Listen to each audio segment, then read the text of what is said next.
transtorno do espectro autista é um transtorno do neurodesenvolvimento. Então, uma criança já nasce com esse transtorno. Antigamente, a gente utilizava o termo graus de autismo. Então, utilizava-se o termo leve, moderado ou severo. Hoje em dia, a gente não usa mais o termo graus de autismo, e sim o termo espectro. O termo espectro entende que uma pessoa com o diagnóstico de autismo vai ter algumas habilidades e também vai enfrentar alguns desafios. É importante a gente pensar que uma pessoa com autismo nunca vai ser igual a outra, então ela vai ter algumas habilidades, algumas dificuldades, enfim, cada uma vai ter as suas características.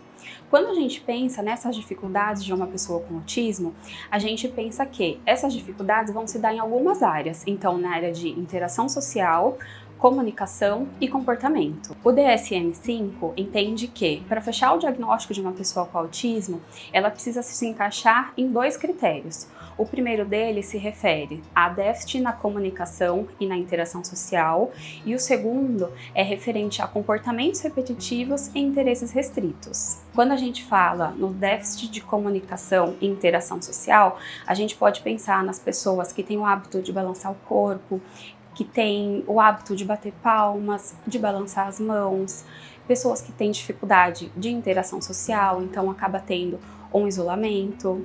Outro exemplo também são pessoas que têm baixo ou nenhum contato visual e também aquelas pessoas que têm dificuldade para interpretar expressão facial.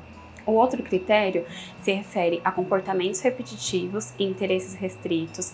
Então, a gente pode pensar em uma pessoa que tem mania de enfileiramento. Então, quando a gente vê uma criança que tem o hábito de enfileirar objetos ou enfileirar brinquedos. Também temos quando as pessoas têm interesse restrito, seja por algum objeto ou por algum hobby. Então, o que a gente precisa pensar? Independente do termo que a gente utilizava antigamente, que era graus de autismo, e o que a gente utiliza hoje, que é espectro, se faz extremamente necessário que essa pessoa seja avaliada por um profissional adequado e que a gente, enquanto profissional, identifique corretamente essas características, porque muitas vezes elas podem ser extremamente sutis.